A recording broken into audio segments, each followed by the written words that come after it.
Hello everyone, आप सभी का हमारे भक्ति यूट्यूब चैनल पर स्वागत है। सावन के आखिरी सोमवार को शिवलिंग पर अरहर और चना का दाल चढ़ाना अत्यंत लाभकारी है।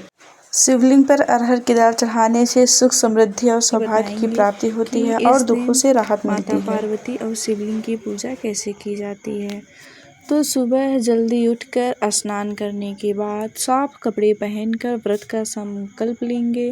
फिर घर के मंदिर में या गांव में कोई मंदिर हो वहां पे जाएंगे। हम पूजा की सारी सामग्री इकट्ठी कर लेंगे। उसके बाद मंदिर जाएंगे। मंदिर में हम वहां पर शिवलिंग पर जल अर्पित करेंगे और विधि विधान से पूजा करेंगे।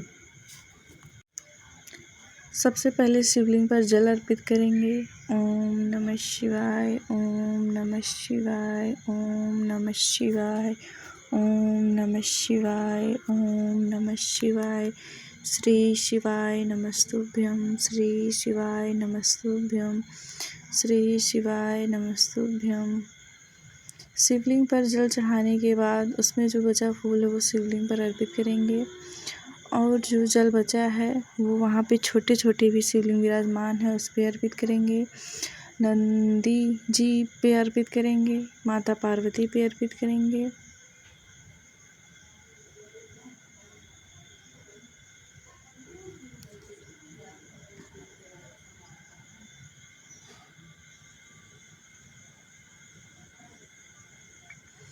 सावन के तीसरे सोमवार को भगवान शिव को प्रसन्न करने के लिए हम लोग पूजा करने के लिए बेलपत्र, धतूरा, भांग और कनेर के फूल को चढ़ाना अत्यंत शुभ माना गया है। इसके अतिरिक्त आप शिवलिंग पर गंगा जल, कच्चा दूध, शहद और दही भी अर्पित कर सकते हैं।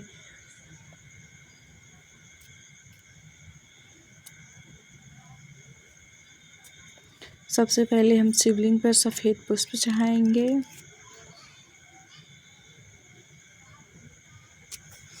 सफ़ेद पुष्प चढ़ाएंगे, कनेर का पुष्प चढ़ाएंगे और जितने भी पुष्प है सब शिवलिंग पर अर्पित करेंगे। शिवलिंग पर हम शहद चढ़ाएंगे। शहद चढ़ाने से हमें मोक्ष की प्राप्ति होती है। इसलिए जब भी आप सावन के सोमवार का व्रत रहिए या फिर ऐसे ही व्रत रहिए तो शिवलिंग पर शहद अवश्य चढ़ाइए, इससे हमें मोक्ष की प्राप्ति होती है।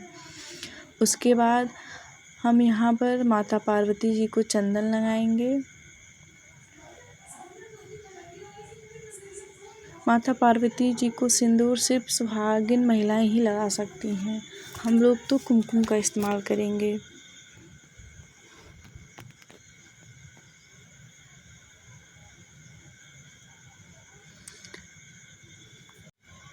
उसके बाद हम शिवलिंग पर चावल अर्पित करेंगे।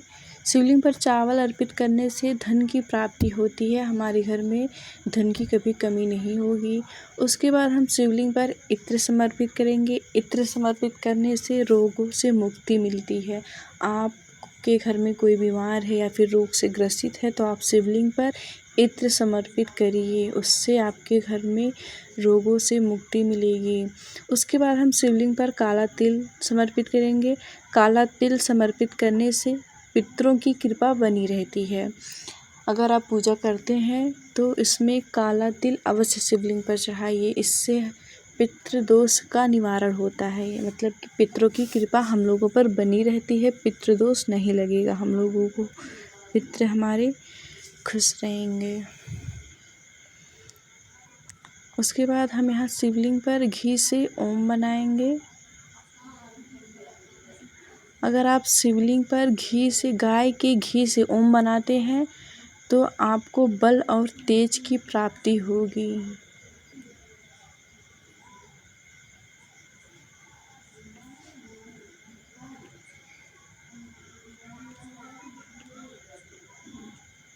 उसके बाद हम यहाँ शिवलिंग पर लाल चंदन अर्पित करेंगे।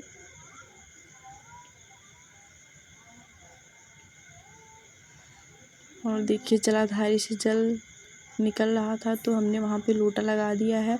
इस जल को आप ग्रहण कर सकते हैं या फिर आप अपने घरों में इस जल से छींटा मार सकते हैं। उसके बाद हम शिवलिंग पर पीला चंदन अर्पित करेंगे।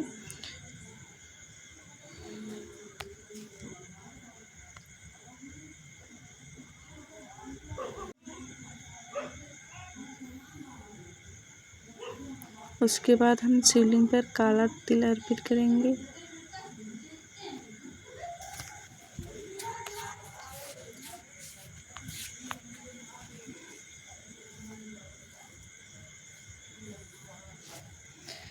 शिवलिंग पर हम शमी पत्र चढ़ाएंगे। शिवलिंग पर शमी पत्र चढ़ाने से भगवान शंकर जी शीघ्र प्रसन्न होते हैं और भक्तों की सभी मनोकामनाएं पूरी करती हैं। शमी पत्र चढ़ाने से शत्रुओं से मुक्ति मिलती है और जीवन में सफलता प्राप्त होती है। और शमी पत्र चढ़ाने से मोक्ष की भी प्राप्ति होती है। फिर यहाँ पर हम बेल चढ़ाएंगे। बेल पत्र शिवलिंग पर चढ़ाएंगे।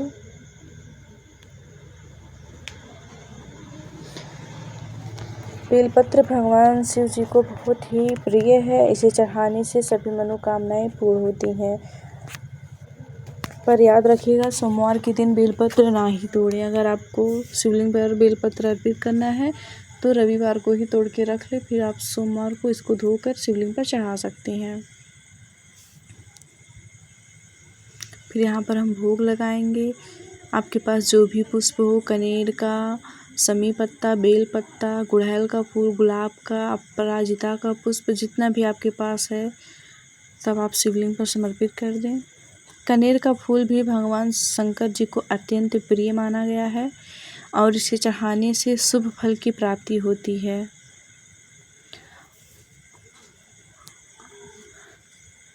और आप लोग याद रखिएगा कि सावन महीने में भगवान शंकर को विशेष रूप से भांग चढ़ाया जाता है, पर यहाँ पर हमने भांग नहीं चढ़ाया है।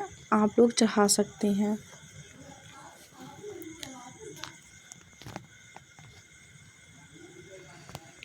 सब कुछ समर्पित करने के बाद अब हम शिवलिंग पर त्रिपुंड का निशान बनाएंगे।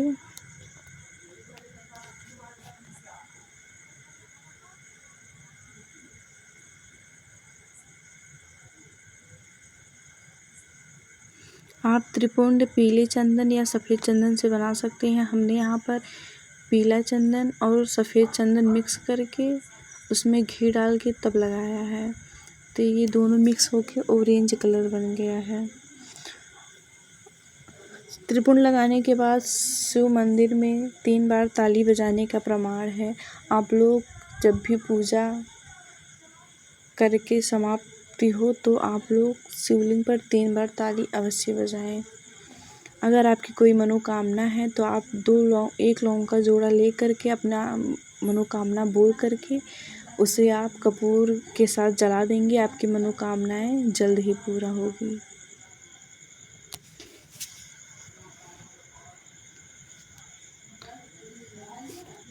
पूजा समाप्त होने के बाद आप शंकर भगवान से क्षमा प्रार्थना करेंगे।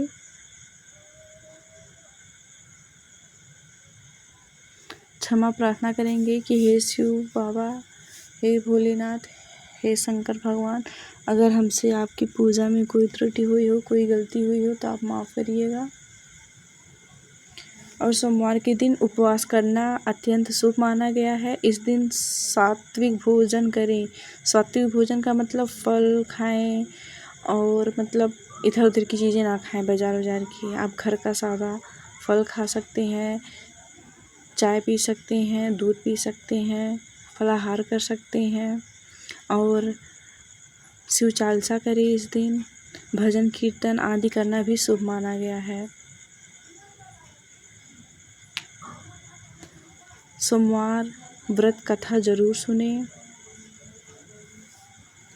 ओम नमः शिवाय मंत्र का जाप करें। और हम यहाँ पे भूल गए थे, आप मौसमी सीजनी के अनुसार आप फल भोग लगा सकते हैं।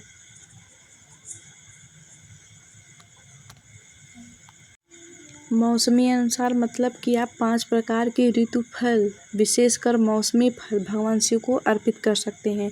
जैसे कि इस समय आम, केला, अनार, अमरूद और एक फल जो भी होता है, नाम तो नहीं याद आ रहा, आप 5 फल चढ़ा सकते हैं। ज़रूरी नहीं है कि आप 5 ही फल चढ़ाइए, आप 2 भी चढ़ा सकते हैं, 1 भी चढ़ा सकते हैं। अगर आपके पास इतना सब कुछ नहीं है पूजा करने के लिए तो आप 1 लोटा जल भी